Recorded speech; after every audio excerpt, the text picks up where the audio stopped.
जय हिंद दोस्तों, welcome to the सरकारी जॉब। आज हम MP PGCL plant assistant mechanical का क्वेश्चन पेपर डिस्कस करने वाले हैं। और क्वेश्चन पेपर तो डिस्कस करेंगे ही, इसके साथ साथ जो भी एक्स्ट्रा फैक्ट होते हैं जहां से क्वेश्चन बन सकते हैं वह भी मैं आपको बताते चलूंगा। अगर हम यहाँ पर थोड़ा सा क्वेश्चन के बारे में देखें कि पेपर के बारे में क्या होता है, तो ड्यूरेशन आपको 120 मिनट मतलब कि 2 घंटे की दी जाएगी। टोटल मार्क की बात करें तो 100 मार्क का आपका क्वेश्चन पेपर रहेगा। सीबीटी एग्जामिनेशन होगा आपका, और वनडे में ही आपका एग्जामिनेशन जो है यहाँ पर कंडक्ट कराया जाएगा। तो वीडियो को एंड तक वॉच कीजिएगा, क्लास आपके लिए मोस्ट इंपॉर्टेंट रहने वाली है। इसी के साथ में हम्बल रिक्वेस्टेड रहेगी कि जो भी कैंडिडेट यहाँ पर न्यू ज्वाइन हुए हैं चैनल पर, वह सब्सक्राइब करके बेल आइकन को जरूर ऑन कर दीजिएगा। साथ ही साथ वीडियो आपको हेल्पफुल लगता है, अच्छा लगता है तो वीडियो को लाइक और शेयर जरूर कीजिए। देखिए क्वेश्चनों को स्टार्ट करते, पहला ही क्वेश्चन यहाँ पर आपको देखने को मिल जाएगा। और क्वेश्चनों की अगर हम बात करें तो आप समझते चलिएगा क्वेश्चन आपको कहां कहां से आए हैं। पहला क्वेश्चन आया आपको घर्षण, मतलब कि आपका जो बेयरिंग होता है वहां से क्वेश्चन पूछा गया है कि which of the following friction occurs in the lubrication journal bearing. यहाँ पर हिंदी अर्जन आप इसका देख सकते हो, चिकनाई रहित सामान्य बेयरिंग धारक में निम्नलिखित में से किस प्रकार का घर्षण होता है। तो यहाँ पर क्या पूछा गया आपसे, चिकनाई रहित बेयरिंग के बारे में पूछा गया है। इसका राइट आंसर आप यहाँ पर देख पाओगे, शुष्क घर्षण या ड्राई फ्रिक्शन हम इसको कहते हैं। अगर यहीं पर घर्षण से रिकॉर्डिंग और भी आपको कुछ सुनना हो, जैसे कि कौन कौन से क्वेश्चन आ जाते हैं, सबसे पहले बात कर लेते हैं यहाँ पर बियरिंग की। बियरिंग जो होता है यह टीन लेड के एलॉय से मिलकर बना होता है। किसके एलॉय से मिलकर बना होता है? टीन व लेड के एलॉय से मिलकर बना होता है बियरिंग। इसी के साथ में यहाँ पर कुछ मात्रा में इसमें तांबा और एंटीमनी भी मिलाया जाता है। अगर हम घर्षण की बात करें तो अधिकतर घर्षण गुणांक का फार्मूला आपको पूछ लिया जाता है, जो होता है आपका फोर्स अपॉन रेजिस्टेंस। क्या होता है? घर्षण गुणांक आपका होता है फोर्स अपॉन रेजिस्टेंस। तो यहाँ आपको ध्यान में रखना चाहिए, यहाँ से आपको क्वेश्चन अगर न्यूमेरिकल पूछे या फॉर्मूला पूछे तो बन सकता है। घर्षण के मुख्य प्रकारों की बात की जाए तो यहाँ पर आप देख सकते हो, स्लाइड घर्षण आपका एक होता है, स्थैतिक घर्षण होता है, इसके बाद में रोलिंग घर्षण होता है, गतिज घर्षण होता है, तरल घर्षण होता है, और इसी के बाद में गेज घर्षण होता है, और एक आपका बाउंड्री घर्षण होता है। बाउंड्री घर्षण वही होता है आपका जो ड्रम में है क्रिया की जाती है, इसमें छोटे छोटे कण आदि होते हैं, उस टाइप के घर्षण को बाउंड्री घर्षण कहते हैं। अगर घर्षण से क्वेश्चन बनेंगे तो लुब्रिकेटन से आपको क्वेश्चन बनेंगे, मतलब कि स्नेहक और शीतलज्ञ ऐसा टॉपिक है जहां से भी आपको क्वेश्चन बनेंगे ही बनेंगे। यहाँ पर अगर हम स्नेहक की बात करें तो देखिए, स्नेहक की बात करें अगर हम, तो स्नेहक जो होते हैं यह कुल 3 प्रकार के होते हैं। मुख्य रूप से स्नेहक 3 प्रकार के कौन से हो जाएंगे? एक आ जाएगा आपका तरल, मतलब इसमें क्या आ जाएगा तरल में, तो ध्यान में रखिएगा जो तरल वाला होता है स्नेहक या लुब्रिकेंट यहाँ पर, वह उसके अंतर्गत आपका ऑयल आ जाएगा, ऑयल आदि आ जाएगा। एक होता है आपका अर्ध ठोस। क्या होता है? एक होता है आपका अर्ध ठोस, और अर्ध ठोस के अंतर्गत आता है आपका ग्रीस। क्या आ जाता है? अर्ध ठोस के अंतर्गत आपका ग्रीस आ जाता है। और अगर हम बात करें यहाँ पर ठोस की, तो यह क्वेश्चन अधिकतर बनता है, आपको आगे इसी पेपर में क्वेश्चन भी देखने को मिलेगा कि नेक्स्ट क्वेश्चन क्या है। यहाँ पर अगला क्वेश्चन समझिएगा, यहाँ पर आप देख सकते हो प्रक्रम संचित्र, मतलब कि प्रोसेस चार्ट क्या दर्शाता है। तो प्रोसेस चार्ट दर्शाता है आपका परिचालनों का क्रम। परिचालनों का क्रम मतलब कि सीक्वेंस, जैसे कि मान लीजिए आप किसी जॉब को बना रहे हो, उसमें आपको टेपिंग करना है या थ्रेड काटना है, तो उसके लिए क्या करेंगे? पहले ड्रिलिंग करेंगे, फिर चेम्पर करेंगे, उसके बाद में थ्रेड काटेंगे। या आप इस तरीके से कह सकते हो कि पहले ड्रिल होगा, उसके बाद में काउंटर सिंकिंग होगा, उसके बाद में आपका होनिंग आदि, ये सारे ऑपरेशन भी होते हैं। तो इस टाइप का जो क्रम होता है उसी को यहाँ पर पूछा गया, प्रोसेस चार्ट क्या दर्शाता है। तो आपके जो क्रम होते हैं ऑपरेशन के, वह यहाँ पर दर्शाता है। अगला क्वेश्चन है, निम्नलिखित में से नट और जिस भाग में इसका उपयोग किया जाना है उसके बीच बियरिंग पृष्ठ प्रदान करता है। तो बियरिंग पृष्ठ कौन प्रदान करता है? तो ध्यान में रखिएगा, वाशर करता है। यहाँ पर आपका राइट आंसर क्या आ जाएगा? वाशर आ जाएगा। वाशर के बारे में अगर हम बात करें तो plain washer, spring washer, lock washer और टेप वाशर होते हैं। टेप वाशर के बारे में अधिकतर क्वेश्चन बनता है, और यहाँ पर भी संभावना है कि बन सकता है। तो टेप वाशर जो होता है यह क्या होता है? तो यह टेप वाशर जो होता है किनारों पर लगाया जाता है, इसको यहाँ पर ऐसा 90 डिग्री में मोड़ दिया जाता है। वाशर के बारे में एक चीज और ध्यान में रखिएगा, वाशर का जो बाहरी व्यास होता है इसको ज्ञात करने का फॉर्मूला जो आपका होता है 2D + 3mm। क्या होता है? 2D plus 3 mm। डी यहाँ पे आपका डाया रहेगा। यही अगर वाशर की मोटाई ज्ञात करना है तो इसका हो जाएगा 1/8 इंटू डी। क्या हो जाएगा 1/8 इंटू डी। और अगर पूछा जाए कि वाशर पे जो चेम्बर बनाया जाता है वह कितने डिग्री पे होता है तो वह होता है 30 डिग्री पे। तो वाशर के बारे में कुछ बेसिक आपको यह बातें जो है आपको याद रखनी चाहिए। अब अगर हम बात करें यहाँ पर तो अगला क्वेश्चन देखिए क्या है। इसमें आपको यहाँ पर पूछा गया है, चित्र दिया गया है, आपको फिगर देके यहाँ पर आपको पूछा गया कि यह क्या है। यहाँ पर आप देख सकते हो चित्र में दर्शाए गए फाउंडेशन बोल्ट के प्रकार बताइए। तो यह लुईस फाउंडेशन बोल्ट है। फाउंडेशन बोल्ट के ऊपर हम एक वीडियो लाएंगे, उसमें आपको सारे फाउंडेशन बोल्ट भी हम क्लियर करवाते चलेंगे। चलिए नेक्स्ट क्वेश्चन देख लेते हैं। अगला क्वेश्चन है आपका, निम्नलिखित में से कौन सी चेन ड्राइव ध्वनि रहित एक समान गति प्रदान करती है। तो देखिए चेन ड्राइव के बारे में यहाँ से क्वेश्चन बना है। आपको डेफिनेटली मैंने पहले भी बताया था कि पावर ट्रांसमिशन वाला जो चैप्टर है और इसी के साथ में आपका फास्टनर वाला जो चैप्टर, यहाँ से डेफिनेटली आपको अधिकतर क्वेश्चन दिखाई देंगे क्योंकि यह कॉमन चैप्टर है सभी के लिए। तो जो ध्वनि रहित चेन ड्राइव होती है इसमें एक समान गति प्रदान करता है इन्वर्टेड टूथ चेन ड्राइव। अब यहाँ से और भी क्वेश्चन बन सकते हैं, जैसे बेल्ट से क्वेश्चन बनते हैं, पुल्ली से क्वेश्चन बनते हैं। पुल्ली से अधिकतर क्वेश्चन बन जाता है कि जाकी पुल्ली का यूज कहाँ पर होता है। तो ध्यान में रखिएगा जाकी पुल्ली का यूज वहां पर होता है जहां पर ड्राइवर पुल्ली और ड्रिवन पुल्ली के बीच का अंतर जो होता है 3 से 6 गुना, मतलब इसका जो डाया होता है व्यास यह 3 से 6 गुना होता है। तो वहां पर जॉकी पुल्ली का यूज किया जाता है ताकि वह क्या है टेंशन दे देती है। अगर हम यहाँ पर बात करें, एक पुल्ली मान लीजिए यह है, दूसरी पुल्ली मान लीजिए यह है। यहाँ पर जब बेल्ट चलता है तो बेल्ट थोड़ा क्या होता है ढीला हो जाता है अगर दूरी अधिक है तो यहाँ पर एक जॉकी पुल्ली ऐड कर दी जाती है जिससे क्या है बेल्ट में तनाव आ जाता है और बेल्ट को यहाँ पर टेंशन दे दिया जाता है। तो इस टाइप के क्वेश्चन आपको बनते हैं, यह क्वेश्चन आपको ध्यान में रखना चाहिए। बेल्ट के बारे में अगर हम और बात कर ले यहाँ पर, तो बेल्ट के बारे में एक चीज आप ध्यान में रखिएगा, जो ओपन बेल्ट ड्राइव है अधिकतर क्वेश्चन ओपन बेल्ट ड्राइव से ही आता है। इसमें आपको बेल्ट की लंबाई याद करने का फॉर्मूला पूछा जाता है। तो बेल्ट की लंबाई याद करने का फॉर्मूला क्या होता है L, और इसी के बाद में आप 8 कीजिएगा यहाँ पर 2C प्लस 1.75। इसके बाद में यहाँ पर आप देख सकते हो D प्लस डी, क्या आ जाएगा यहाँ पर D प्लस डी, और यहाँ पर आपका आ जाएगा D माइनस डी का होल स्क्वायर और बटे में आपका आ जाएगा 4C। तो यह ओपन बेल्ट ड्राइव को ज्ञात करने का फॉर्मूला होता है। आगे हम देखेंगे, सभी चीजें हम समझेंगे। अभी हम क्वेश्चन पेपर थोड़ा देख लेते हैं। अगला क्वेश्चन यहाँ पर आपको पूछा गया है, the included angle of the pulley of we belt.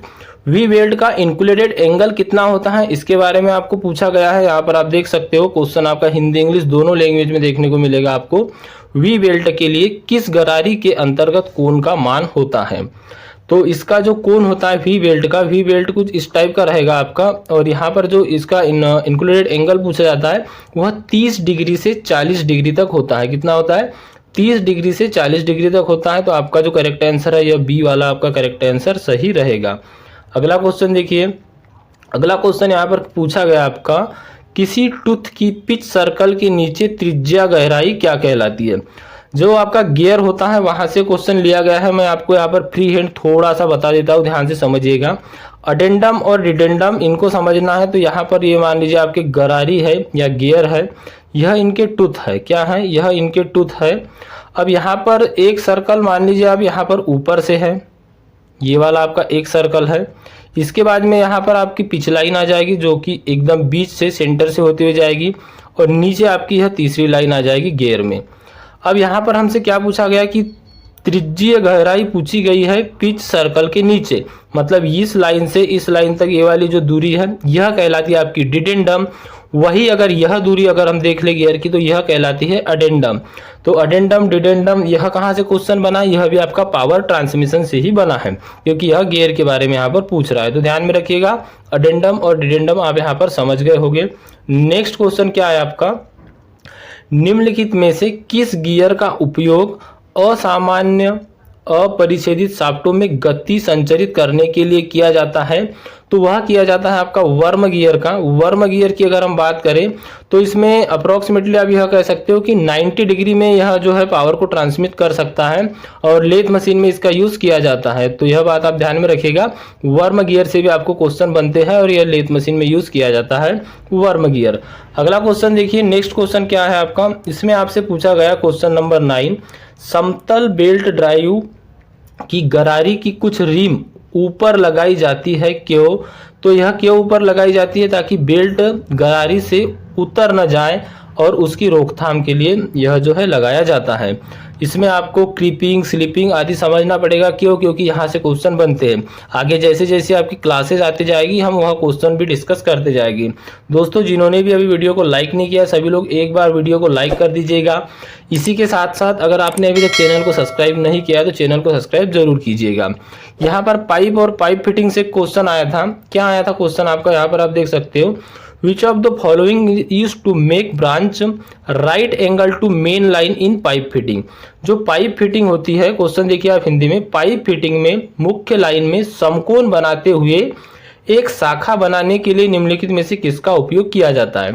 जो आपका पाइप होता है, या मान लीजिए आपका पाइप है, तो यहाँ पर यही पूछा है कि 90 डिग्री में यहाँ पर एक अलग पाइप निकालना है, तो किसका यूज करेंगे यहाँ पर हम? तो यहाँ पर देख सकते हो यूनियन है, टी है, एल्बो है। आपका टी यहाँ पर राइट आंसर हो जाएगा। टी आपका इस टाइप का यह टी है, मान लीजिए मेन पाइप लाइन है, यहाँ से निकला है। अब यहाँ पर क्वेश्चन और भी बनता है, जैसे अगर हम बात करें हम यूनियन की, यूनियन क्या होता है? पाइप लाइन में बिना बाधा डाले एक अलग कनेक्शन अगर निकालना है तो वहाँ पर यूनियन का यूज किया जाता है। यहाँ पर क्रॉस से क्वेश्चन बनता है, यहाँ पर 4 पाइप एक साथ लगाए जा सकते हैं, तो यह भी आपको समझते हुए चलना पड़ेगा। इस टॉपिक से भी आपको क्वेश्चन बनेगी। यह मुख्य रूप से फीटर वालों के इसमें चैप्टर दिया गया है। अब यहाँ पर फायर से क्वेश्चन आया है। फायर से क्वेश्चन क्या पूछा गया है? Fire due to electric is, मतलब कि बिजली के कारण लगने वाली आग किस वर्ग में रखा जाता है?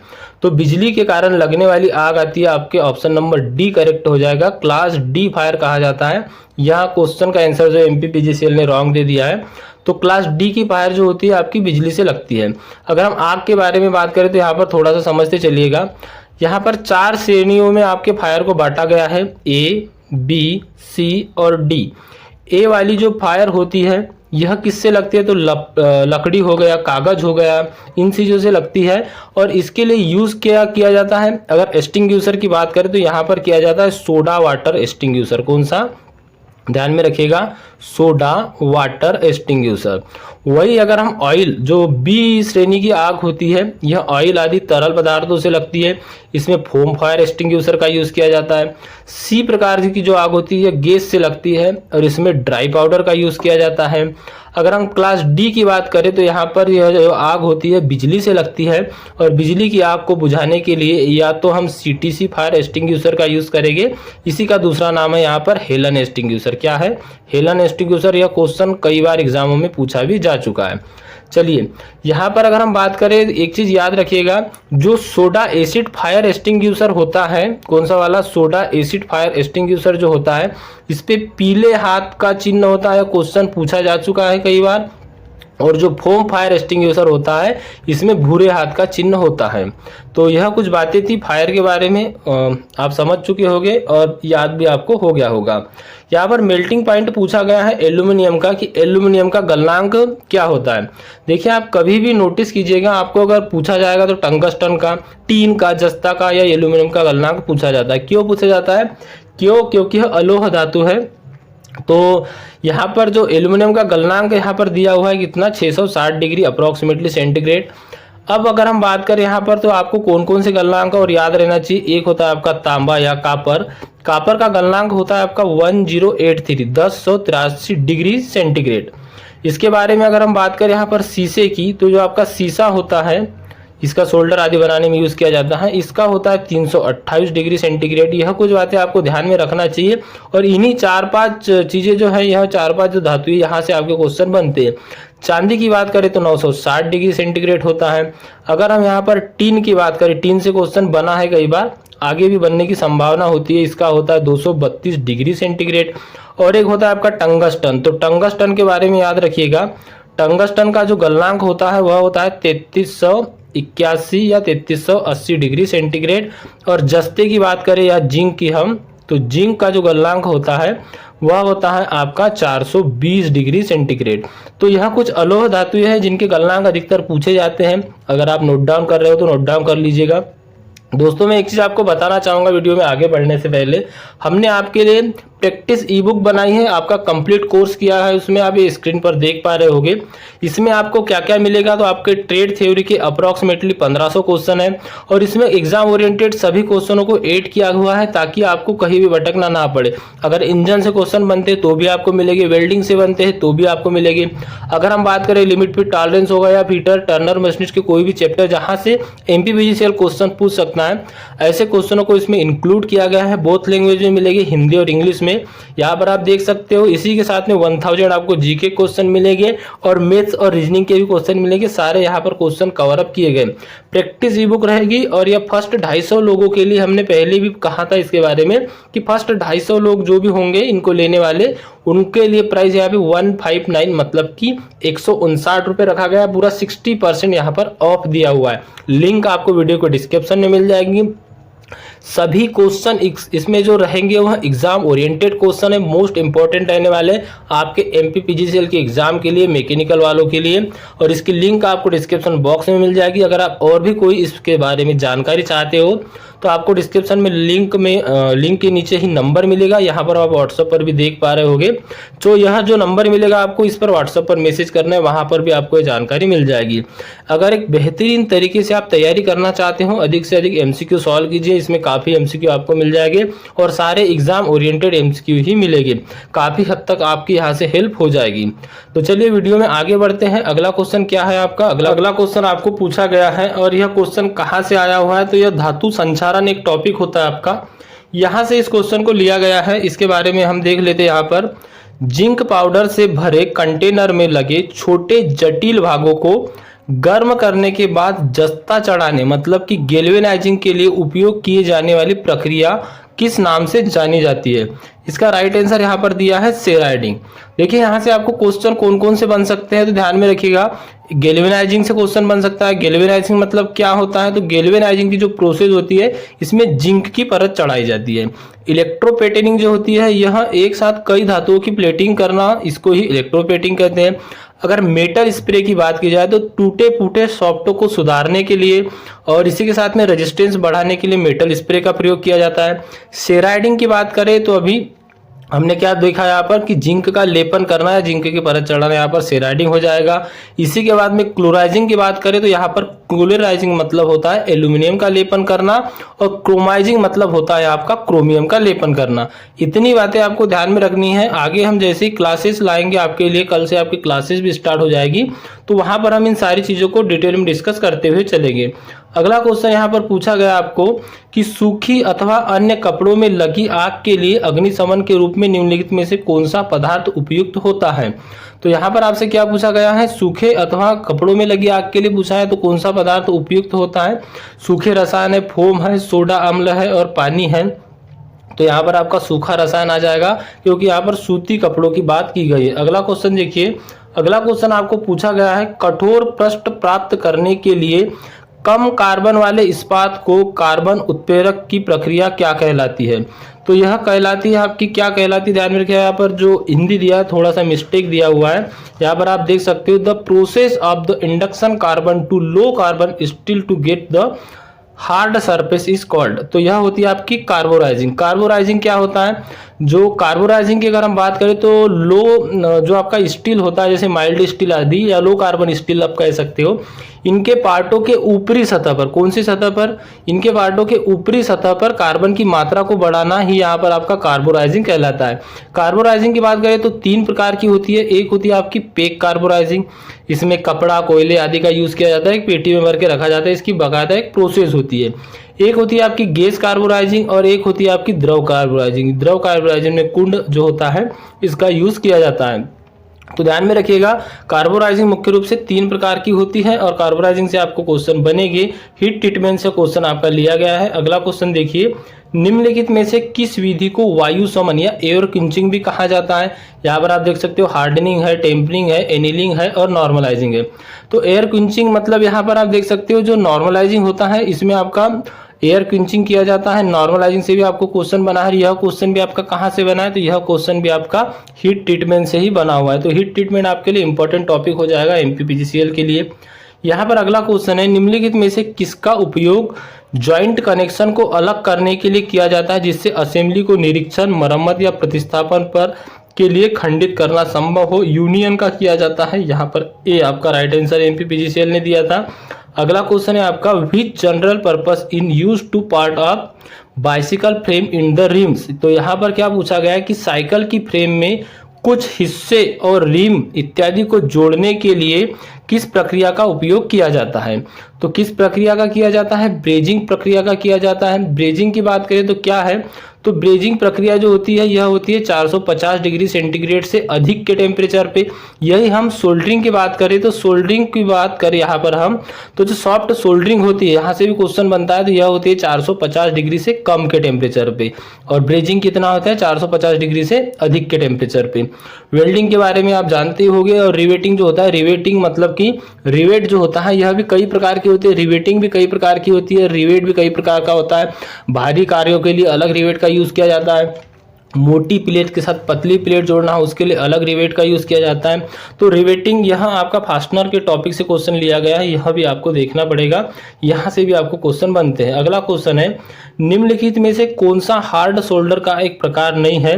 तो शीशा और टिन यह क्या है, हार्ड सोल्डर का एक प्रकार नहीं है। ए आपका यहाँ पर राइट आंसर होने वाला है। अगला क्वेश्चन देखिए, टेम्परिंग निम्नलिखित में से किस गुण को हटाने की प्रक्रिया है। तो जब किसी भी मेटल को टेम्परिंग की जाती है तो क्या होता है, जो मतलब हार्ड किया जाता है तो क्या होता है, उसकी ब्रिटलनेस जो होती है, भंगुरता जो होती है यह भी बढ़ जाती है। तो भंगुरता को कम करने के लिए ही यहाँ पर टेम्परिंग की जाती है। तो बी आपका राइट आंसर रहेगा। अगर हम बात करें तो यह कौन है, तो यह जो धातुएं होती है इनके गुण होते हैं। धातुओं के कौन से गुण हो जाएंगे, तो धातुओं के यह हो जाएंगे आपके गुण, धातुओं के भौतिक गुण आपके हो जाएंगे। और यहाँ पर अगर हम बात करें धातुओं के गुणों की, तो धातुओं के गुणों में कई बार क्वेश्चन बनते हैं, जैसे कि डक्टिलिटी। डक्टिलिटी किस प्रकार का गुण है, तो इसमें तार बनाए जा सकते हैं। ब्रिटलनेस क्या है, तो यहाँ भंगुरता मतलब कि किसी मेटल को छोटे छोटे टुकड़ों के में तोड़ना भंगुरता है। मेलिएबिलिटी से क्वेश्चन बनते हैं, मेलिएबिलिटी से क्या होता है, तो चादरें बनाई जा सकती है। टफनेस, टफनेस मतलब कि धातु कितनी कड़क है, मतलब झटके आदि कितनी सहन कर सकती है। तो ये ऐसे टाइप के क्वेश्चन आपको देखना पड़ेगा, ऐसे क्वेश्चन आपको पूछे जाएंगे ही जाएंगे। अगला क्वेश्चन है यहाँ पर, और यह क्वेश्चन यहाँ से लिया गया आपका, निम्नलिखित में से क्या बियरिंग में उपयोग किए जाने वाले ठोस स्नेहक मतलब कि लुब्रिकेट है।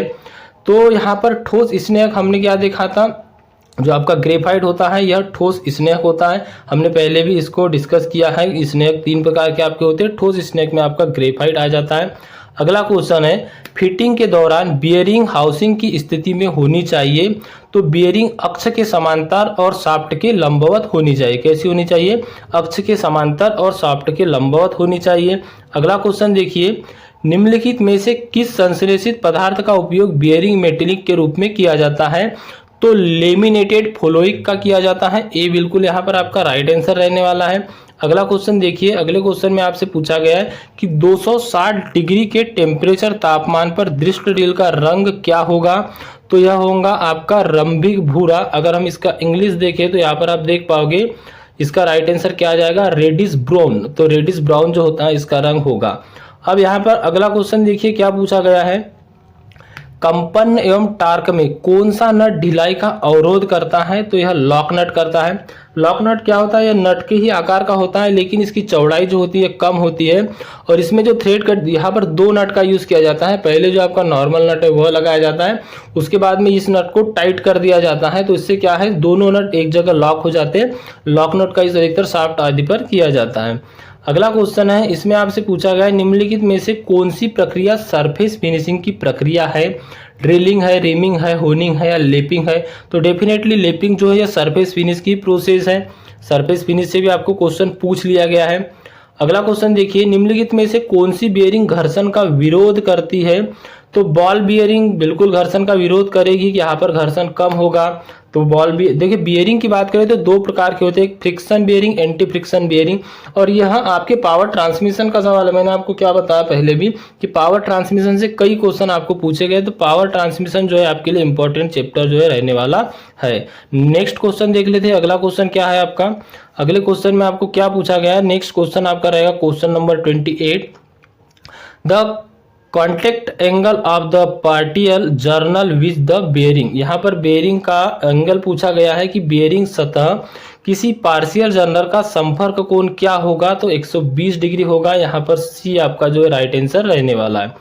नेक्स्ट क्वेश्चन देखिए, निम्नलिखित में से कौन सा कथन होल बेसिक सिस्टम को दर्शाता है। यह क्वेश्चन लिया गया है आपके लिमिट, फिट और टॉलरेंस से। कहाँ से लिया गया है? लिमिट, फिट, टॉलरेंस से लिया गया है। तो जो होल बेसिक सिस्टम होता है, इसमें होल के आकार जो होता है, छिद्र का आकार, इसको नियत रखा जाता है, मतलब इसको कम या ज़्यादा नहीं किया जाता, शाफ्ट के आकार को बढ़ाया जाता है। और यही प्रोसेस अधिकतर अपनाई भी जाती है, ध्यान में रखिएगा। यहाँ से कई प्रकार के क्वेश्चन पूछे जाते हैं। डेफिनेटली बहुत इंपॉर्टेंट चैप्टर है आपके लिए, जो आपका लिमिट, फिट, टॉलरेंस है वो। अगला क्वेश्चन है, स्क्रू आमतौर पर के बने होते हैं, तो आमतौर पर इस्पात के बने होते हैं, राइट आंसर आ जाएगा। स्टील के ही आमतौर पर जो है आपके स्क्रू आदि बनाए जाते हैं। अगला क्वेश्चन देखिए, नेक्स्ट क्वेश्चन क्या है आपका, वह गेज जिसका प्रयोग किसी वर्कशॉप की परिरेखीय प्रोफाइल, कंटूर प्रोफाइल की जांच के लिए किया जाता है, तो वह कौन सा गेज होगा, तो वह फॉर्म गेज होगा। जिस आकार का आपका जॉब होगा उसी टाइप का वह गेज भी होगा। तो यहाँ पर फॉर्म गेज आपका राइट आंसर आ जाएगा। Ring gauge, snap gauge, plug gauge नहीं हो सकता, इनके अलग अलग यूज होते हैं। अगर रिंग गेज की बात करें तो यह क्या करता है, तो रिंग गेज बाहरी आकार को चेक करने के लिए किया जाता है, डाया को। प्लग गेज इंटरनल वाला चेक करने के लिए किया जाता है। इसमें से अधिकतर गो और नो गो के बारे में क्वेश्चन बनते हैं। और स्नैप गेज की बात करें तो स्नैप गेज से भी क्वेश्चन बनते हैं। तो डेफिनेटली हर चैप्टर भी आपके लिए इंपॉर्टेंट रहने वाला है। देखिए एक इंटरेस्टिंग क्वेश्चन है यहाँ पर, इसमें क्या पूछा गया है, स्लिप गेज का निम्नलिखित में से कौन सा grade BIS bureau of Indian standard को विनिर्देशित नहीं करता। यहाँ पर आपको दिया है ग्रेड 00, ग्रेड 1, ग्रेड 2 और ग्रेड 3, तो ग्रेड 3 नहीं करता। यहाँ पर राइट आंसर है आपका।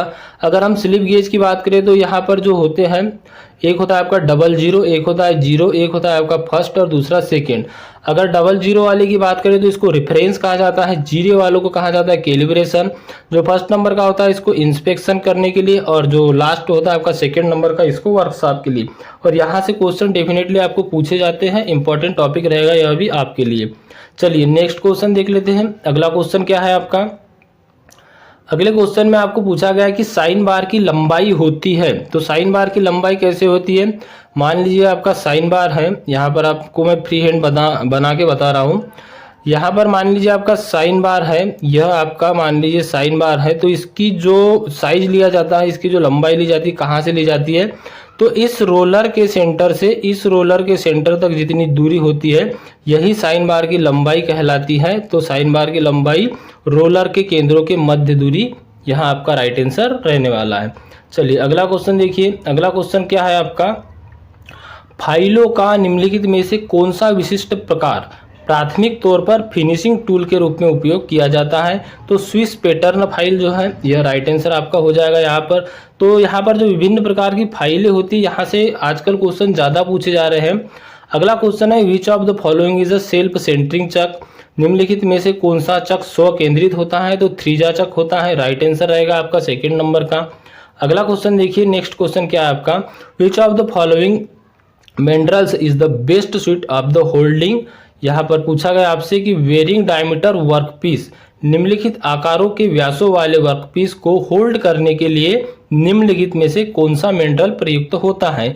तो विभिन्न प्रकार के अगर आकार वाले जॉब होंगे तो उसमें आपका एक्सपेंशन मेंड्रल जो होता है प्रयुक्त होता है। इस मेंड्रल में अलग अलग डायमीटर के स्टेप जो है बनी रहती है। डी यहाँ पे आपका लास्ट 4 नंबर का राइट आंसर रहेगा। अगला क्वेश्चन है आपका, निम्नलिखित में से क्या नकारात्मक रेख कोण का एक कार्य नहीं है, तो उपकरणों में क्षति की संभावना बढ़ाना। यहाँ पर आप देख सकते हो इसका English version, increase the change of the tool damage. तो यह जो है आपका नेगेटिव रेक एंगल का नहीं है, क्योंकि नेगेटिव रेक एंगल जो होता है यह मजबूती प्रदान करता है। और यहाँ से क्वेश्चन आपका बनता है, अधिकतर बनता है कि कार्बाइड के टूल में कौन सा एंगल दिया जाता है, इस प्रकार के क्वेश्चन आपको बनते हैं। और यह काफ़ी मतलब इजी क्वेश्चन पूछा है। अगर आपको लेथ मशीन से भी क्वेश्चन बनेंगे तो इतने यहाँ पे आपको टफ क्वेश्चन नहीं पूछे जाते। अगला क्वेश्चन क्या है आपका, इसमें आपसे पूछा गया है कि एक, यहाँ पर आप देखिएगा, पहले इसका हिंदी देख लेते हैं। बड़ा एंड डायमीटर डी, छोटा एंड डायमीटर डी और टेपर एल की लंबाई संबंध में टेपर कोण थीटा होगा। तो टेपर कोण का फॉर्मूला पूछा गया जो होता है आपका tan theta is equal to D minus D upon 2l। ए आपका यहाँ पर जो राइट आंसर रहेगा। अगला क्वेश्चन देखिए। अगला क्वेश्चन क्या है आपका, निम्नलिखित में से क्या एक हेड स्टॉक का कार्य नहीं है। तो यहाँ पर हेड स्टॉक के कार्य के बारे में देखिए, मैंने आपको पहले ही बताया था कि लेथ मशीन से अगर क्वेश्चन पूछे जाएंगे तो उतने टफ लेवल के नहीं पूछे जाते। यहाँ पे आपको पूछा गया है मुख्य मोटर से जॉब में ऊर्जा संचारित करना। अगला क्वेश्चन है बदले जाने वाले जॉब को मजबूती के आधार प्रदान करना, जॉब होल्डिंग डिवाइस की स्थिति के लिए प्रबंध करना, या सॉफ्ट गियर और लीवर की मदद से अलग अलग चाल प्रदान करना। तो यह भी इसका कार्य होता है, यह भी होता है। बी आपका राइट आंसर हो जाएगा, बदले जाने वाले जॉब को मजबूत आधार प्रदान करना। तो यह जो है आपके हेड स्टॉक का कार्य नहीं होता है। चलिए अगला क्वेश्चन देखिए।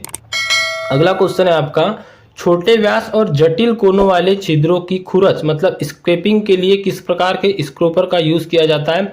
तो जब भी छोटे व्यास वाला आए, यह क्वेश्चन किसी किसी बुक में रॉन्ग दिया है, इसका राइट आंसर ट्रायंगुलर स्क्रैपर ही है। यहाँ पर हाफ राउंड स्क्रैपर नहीं आएगा। इसका करेक्ट आंसर छोटे व्यास का जब भी पूछा जाए ट्रायंगुलर स्क्रैपर ही होता है। सी आपका यहाँ पर राइट आंसर रहेगा। अगला क्वेश्चन है which of the following comparator in the measure up to the accuracy of 1 म्यून। मतलब यहाँ पर पूछा गया है कि निम्नलिखित में से कौन सा तुलनित्र कंपैरेटर 1 म्यूम की सटीकता स्तर तक मापन कर सकता है। तो ऑप्टिकल कंपैरेटर जो है इसका करेक्ट आंसर आ जाएगा ऑप्टिकल तुलनित्र। तो आपका राइट आंसर क्या आ जाएगा, ऑप्शन नंबर डी यहाँ पे आपका करेक्ट आंसर हो जाएगा। यही था आपका क्वेश्चन। निरोधक रखरखाव मतलब कि प्रिवेंटिव मेंटेनेंस का उद्देश्य क्या नहीं होता है। तो देखिए प्रिवेंटिव मेंटेनेंस का मतलब ही होता है कि कोई भी क्षति ना हो, दुर्घटना ना हो, उसके लिए पहले से मेंटेनेंस करना। तो यहाँ पर ऑप्शन देखिए, मशीनों एवं उपकरणों का अनावधिक परीक्षण करना। तो यह अवधिक होता है, अनावधिक नहीं होता है। मतलब टाइम पे किया जाता है, चाहे किसी में 7 दिन हो सकता है, 3 दिन हो सकता है, 2 दिन हो सकता है।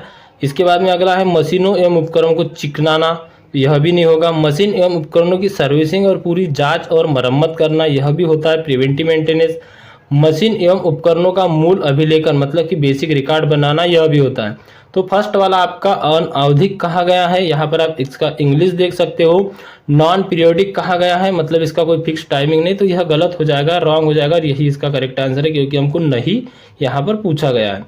अगला है निम्नलिखित में से क्या असेंबली में खराबी का कारण नहीं है। असेंबली में उपयुक्त चिकनाहट का उपयोग करना मतलब कि ऑयलिंग, ग्रीसिंग आदि, तो बिल्कुल यह आपका उसका कारण नहीं होता है। अपर्याप्त क्लियरेंस हो सकता है। निरोधक रखरखाव मतलब कि प्रिवेंटिव मेंटेनेंस की एक नियत अवधि छोड़ देना, स्किप कर देना, यह भी इसकी खराबी का कारण हो सकता है। गठन के दौरान विभिन्न भागों का अनुचित संरेखन, यह भी हो सकता है। तो ये आपका यहाँ पर राइट आंसर रहेगा। नेक्स्ट क्वेश्चन है यहाँ पर यांत्रिक सीलिंग मतलब मैकेनिकल सीलिंग रोकने के लिए होती है, तो रिसाव को रोकने के लिए होती है मैकेनिकल सीलिंग। यहाँ पर करेक्ट आंसर रहेगा आपका। अगला क्वेश्चन यहाँ पर देखिए, the difference between limit size and basic size is called. यह क्वेश्चन भी आपके लिमिट फिट टॉलरेंस से लिया गया है। यहाँ पर आपका हिंदी देख सकते हो कि सीमा आकार और मूल आकार के बीच के अंतर को क्या कहा जाता है। तो इसको विचलन कहा जाता है, डेविएशन कहा जाता है। अगर यही टॉलरेंस की बात की जाए तो high limit size and low limit size के अंतर को टॉलरेंस कहते हैं। यहाँ पर आप देख सकते हो सेकंड नंबर पे आपको टॉलरेंस दिया हुआ है और इन दोनों की परिभाषाएं अधिकतर पूछी जाती है। यह क्वेश्चन भी आपका लिमिट फिट टॉलरेंस से लिया गया है। Which of the following first is not according to the BIS मतलब कि ब्यूरो ऑफ इंडियन सिस्टम। तो यहाँ पर आप देख सकते हो निम्नलिखित में से कौन सा बिट BIS प्रणाली के अनुरूप नहीं है। तो यह जो फिट होती है लिमिट फिट टॉलरेंस, यहाँ पर 3 प्रकार की फिट होती है, क्लियरेंस फिट, ट्रांजिशन फिट। इनके बारे में अधिकतर क्वेश्चन बनते हैं। क्लियरेंस फिट के बारे में भी क्वेश्चन बनते हैं, ट्रांजिशन फिट के बारे में भी क्वेश्चन बनते हैं। यहाँ पर आप देख सकते हो यहाँ क्या दिया है 25H8G7, तो यह राइट आ जाएगा इसमें आपका। यहाँ पर आप देख सकते हो 25, यहाँ पर G यहाँ पर छोटा दिया हुआ है। तो यहाँ पर आप ध्यान में रखिएगा, जब भी यहाँ पर पूछा जाए इधर वाला जो अक्षर होता है, चाहे वह G हो, H हो, Z हो, कोई भी हो, वह बड़ा होता है। तो यह आपका राइट आंसर हो जाएगा। क्यों? क्योंकि इन्होंने यहाँ पर गलत दिया हुआ है। चलिए अगला क्वेश्चन देख लेते हैं, और ब्यूरो ऑफ इंडियन स्टैंडर्ड के अनुसार ही। अगला क्वेश्चन है लोहे का शुद्धतम रूप निम्नलिखित में से क्या होता है। तो जो आपका राट आयरन होता है यह लोहे का शुद्ध रूप होता है। इसका अधिकतर यूज किया जाता है, जैसे क्रेन आदि के जो तार होती है उनको बनाने में इसका यूज किया जाता है। अगला है हैंड रिमर में पायलट का क्या कार्य होता है। तो रिम किए जाने वाले छिद्र के साथ रिमर को सकेंद्रित करना। पायलट आगे आगे चलता है, पायलट का काम वही होता है, ध्यान में रखिएगा। चलिए अगला क्वेश्चन देखिए, यहाँ पर भी लिमिट फिट टॉलरेंस ही क्वेश्चन लिया गया है। The R grade of tolerance in BIS system. BIS प्रणाली में टॉलरेंस के ग्रेड कितने होते हैं? तो टॉलरेंस के जो ग्रेड होते हैं यहाँ 18 ग्रेड होते हैं। यहाँ पर आप देख सकते हो ए राइट आंसर रहेगा। अगर फंडामेंटल डेविएशन की बात की जाए तो वहाँ 25 होते हैं। यहाँ से क्वेश्चन अधिकतर बनता है 18 ग्रेड होते हैं। और 18 ग्रेड कहाँ से हो जाएंगे? आपके IT, यहाँ पर आप ध्यान में रखिएगा, IT 01, आपका IT 0, IT 1 से यहाँ पर IT 16 तक होते हैं। कहाँ तक होते हैं? IT 16 तक होते हैं। तो यहाँ पर टोटल यहाँ आपके 18 ग्रेड होते हैं। अगर हम बात करें फंडामेंटल डेविएशन की तो वह 25 होते हैं, अभी मैंने आपको बताया। और यहाँ जो ग्रेड होते हैं, ग्रेड ऑफ टॉलरेंस जो 18 ग्रेड होते हैं, यहाँ पर एक नोट डाउन करके रखिए, 1 mm से 500 mm तक के साइज के लिए होते हैं। कितने? 1 mm से 500 mm तक के साइज के लिए होते हैं। तो यहाँ पर आपको इतनी बातें इस क्वेश्चन के बारे में ध्यान रखनी होगी। अगला क्वेश्चन है, the process of vending a hole a difference depth is now is. किसी छिद्र को निश्चित गहराई तक चौड़ा करने की प्रक्रिया क्या कहा जाता है? तो काउंटर बोरिंग कहा जाता है। अगर हम काउंटर बोरिंग की बात की जाए तो निश्चित गहराई तक यहाँ पर इसको चौड़ा किया जाता है। मान लीजिए यह हमने निश्चित गहराई तक यहाँ पर चौड़ा कर दिया, यह हो गई आपकी काउंटर बोरिंग। और इसी के बाद में अगर हम बात करें यहाँ पर काउंटर सिंकिंग की, तो काउंटर सिंकिंग कैसा होता है? तो काउंटर सिंकिंग कुछ इस टाइप की हो जाएगी। यहाँ पर आप देख सकते हो काउंटर सिंकिंग की अगर हम बात करें तो काउंटर सिंकिंग का जो होल बना हुआ होता है कुछ इस टाइप का होता है। तो काउंटर बोरिंग, काउंटर सिंकिंग, यहाँ से भी आपको अधिकतर क्वेश्चन बनते हैं। इंपॉर्टेंट टॉपिक रहेगा, यह भी ध्यान में रखिएगा। यह आपकी काउंटर सिंकिंग हो गई, यह आपकी काउंटर बोरिंग हो गई। चलिए अगला क्वेश्चन, इसमें स्पॉट फेसिंग आदि से भी क्वेश्चन बनते हैं। अगला क्वेश्चन देखिए, the thread angle of the British standard Whitworth thread. तो इनका एंगल 55 डिग्री ही होता है। राइट आंसर है आपका 55 डिग्री। अगला क्वेश्चन देखिए, नेक्स्ट क्वेश्चन है आपका और यह पूछा गया है, which bonding material in use the fine finish grinder.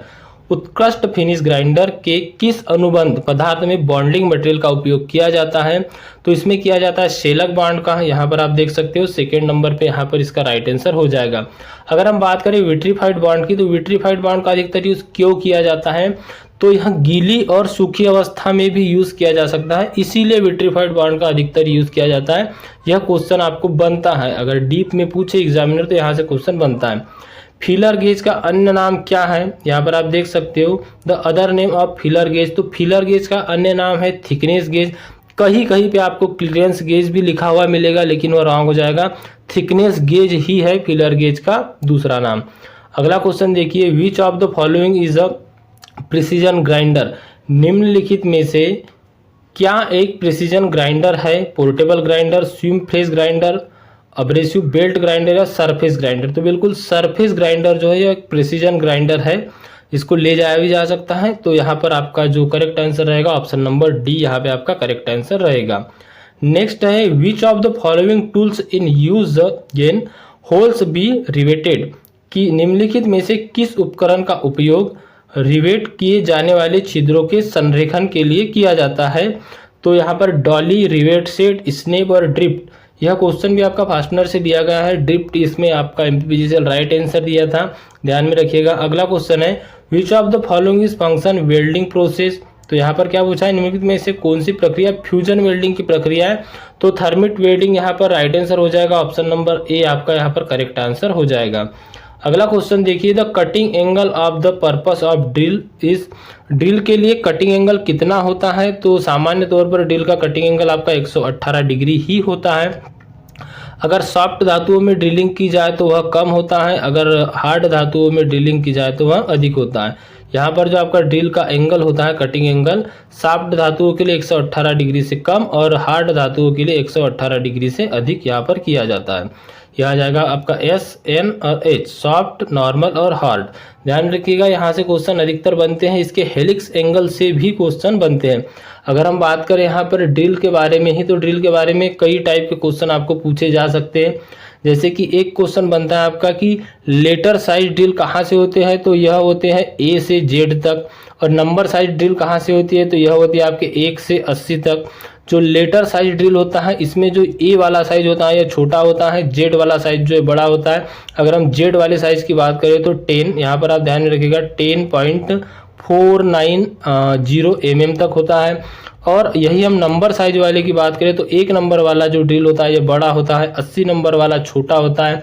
ऐसे क्वेश्चन आपको पूछे जाते हैं। जैसे कि स्ट्रेट फ्लूटेड के बारे में अगर पूछा जाए कि स्ट्रेट फ्लूटेड ड्रिल का यूज़ कहाँ पर किया जाता है, तो स्ट्रेट फ्लूटेड ड्रिल का यूज़ नर्म धातुओं के लिए किया जाता है। यहाँ पर हेलिक्स एंगल से भी आपके कौन क्वेश्चन बनते हैं। ड्रिल के हेलिक्स एंगल की अगर हम बात करें यहाँ पर, तो ड्रिल का जो हेलिक्स एंगल होता है यह 3 प्रकार का होता है, ध्यान में रखिएगा।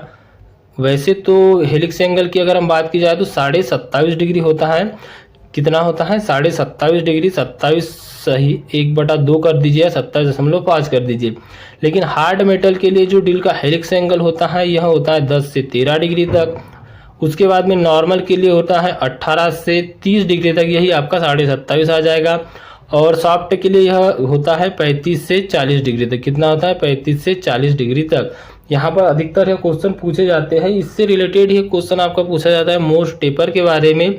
तो मोर्स टेपर जो होता है यह 0 से 7 नंबर तक टोटल 8 साइज में पाया जाता है। 0 नंबर वाला सबसे छोटा और 7 नंबर वाला है यह सबसे बड़ा होता है। चलिए अगला क्वेश्चन देखिए। अगला क्वेश्चन क्या है आपका? नेक्स्ट क्वेश्चन है आपका, इसमें आपसे पूछा गया है सामान्य, यह तो हमने अभी देख लिया। अगला क्वेश्चन क्या है आपका? इसमें आपसे पूछा गया है CO2 वेल्डिंग में गन हेड का कोण होता है, तो यह होता है आपका 45 डिग्री। बी यहाँ पे आपका राइट आंसर रहेगा। अगला क्वेश्चन देखिए, निम्नलिखित में से किस ड्रिलिंग मशीन का उपयोग जॉब की सेटिंग को बिना हिलाए डुलाए विभिन्न स्थानों पर कई संख्या में छेद करने के लिए प्रयोग किया जाता है? तो यह रेडियल ड्रिलिंग मशीन होती है। डेफिनेटली आपका 4 नंबर का डी ऑप्शन है जो यहाँ पर राइट हो जाएगा।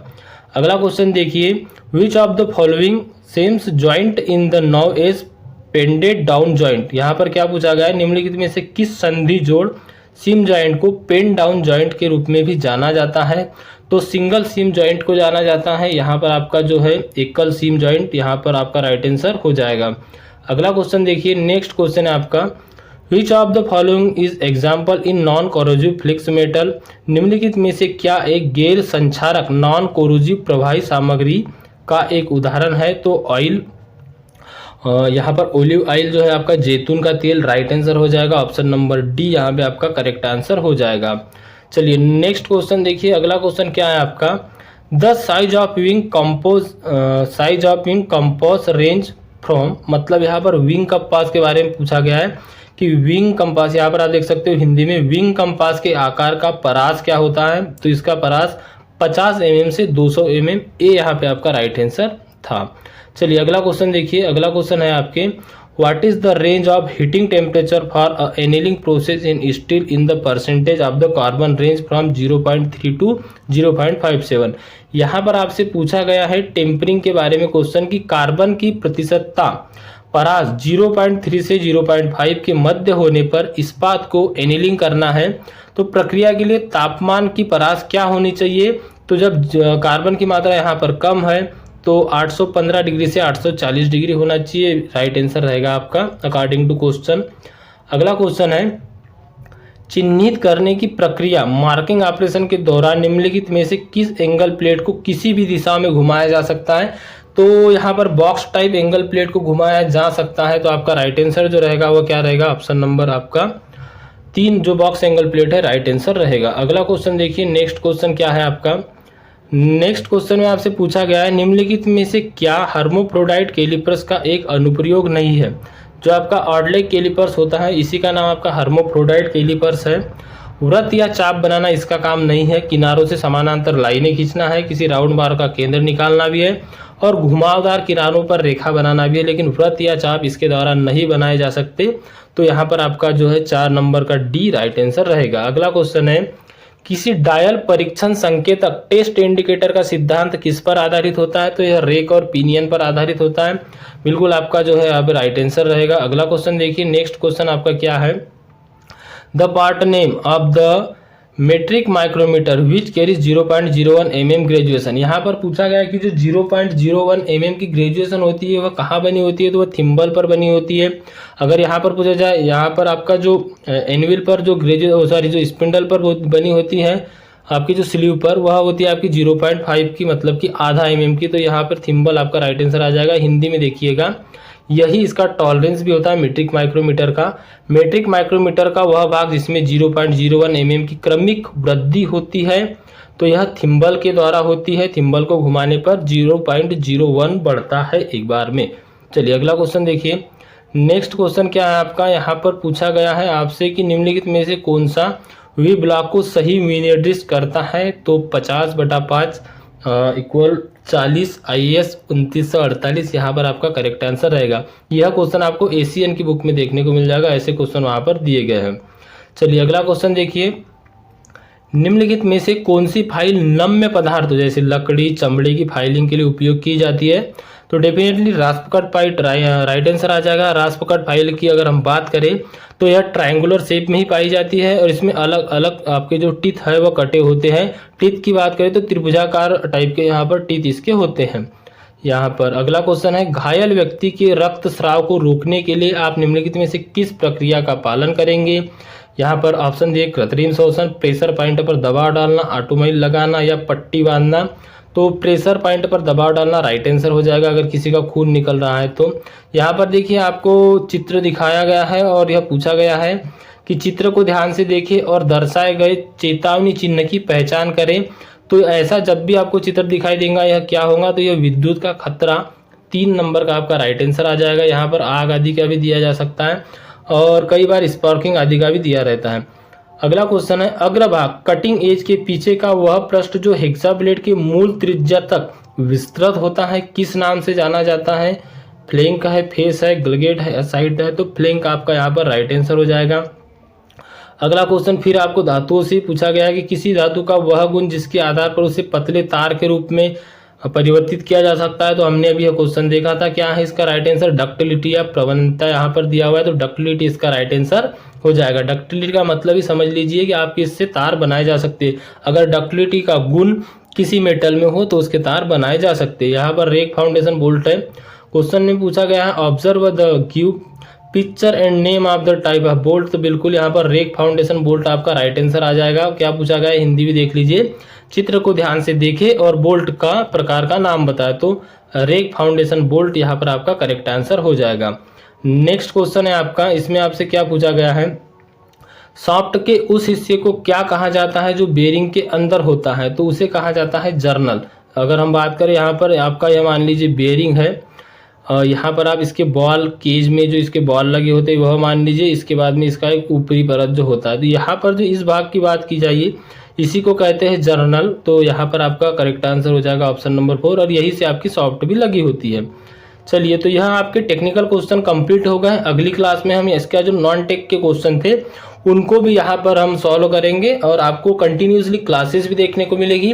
तो चैनल के साथ जुड़े रहिएगा। साथ ही साथ अगर आप ई बुक लेना चाहते हो तो लिंक आपको वीडियो के डिस्क्रिप्शन में मिल जाएगी।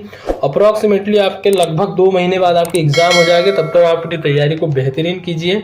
और साथ ही साथ मेरी हम्बल रिक्वेस्ट है कि चैनल को सब्सक्राइब नहीं किया तो सब्सक्राइब करके बेल आइकन को ऑन जरूर करना और वीडियो को लाइक भी जरूर करना। चलिए मिलते हैं अगले वीडियो में, तब तक के लिए thank you and bye bye.